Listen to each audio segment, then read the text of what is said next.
Pathanamthitta MC റോഡിൽ കാറും സ്കൂട്ടറും ഓട്ടോയും കൂട്ടിയിടിച്ച് ഒരു മരണം. സ്കൂട്ടർ യാത്രികനായ മാന്തുക സ്വദേശി ജിജോ മോനാണ് മരിച്ചത്. ചെങ്ങന്നൂർ ഭാഗത്തേക്ക് പോയ കാർ നിയന്ത്രണം വിട്ട് എതിർദിശയിൽ വന്ന സ്കൂട്ടറിലും ഓട്ടോയിലും ഇടിക്കുകയായിരുന്നു. വിവരങ്ങളുമായി ശ്രീരാജ് ബാബുവാണ് ചേരുന്നത്. ശ്രീരാജ്, എപ്പോഴായിരുന്നു ഈ സംഭവം ഉണ്ടായിരിക്കുന്നത്?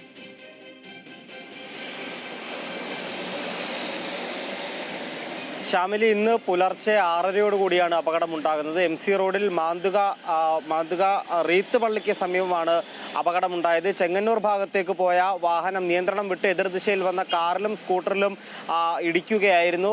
സ്കൂട്ടർ യാത്രികനായ ജിജോ മോനാണ് മരിച്ചത്. ഇദ്ദേഹം മാന്തുക സ്വദേശിയാണ്. ഇദ്ദേഹത്തിന്റെ അമ്മയെ പള്ളിയിലേക്ക് ആക്കിയ ശേഷം തിരികെ വരികയായിരുന്നു ജിജോ മോൻ. അപ്പോഴാണ് ഈ വാഹനം നിയന്ത്രണം വിട്ട് ഈ ബൈക്കിലും കാറിലേക്കും ഇടിച്ച് കയറുന്നത്. ആശുപത്രിയിൽ എത്തിച്ചെങ്കിലും മരണം സംഭവിച്ചു. ഇന്ന് പുലർച്ചെ 6:30 കൂടിയായിരുന്നു അപകടമുണ്ടായത്. ഈ കാറിലും അതുപോലെ തന്നെ ഓട്ടോറിക്ഷയിലും ഉണ്ടായിരുന്ന ആളുകൾക്കും ഈ അപകടത്തിൽ പരിക്ക് പറ്റിയിട്ടുണ്ട്. പരിക്ക് പറ്റിയവരെ തൊട്ടടുത്ത സ്വകാര്യ ആശുപത്രിയിൽ പ്രവേശിപ്പിച്ചു. മറ്റുള്ളവരുടെ പരിക്ക് അത്ര ഗുരുതരമല്ലെന്നാണ് ലഭിക്കുന്ന വിവരം. എന്തായാലും വലിയ അപകടമാണ് ഇന്ന് പുലർച്ചെ ഉണ്ടായത്.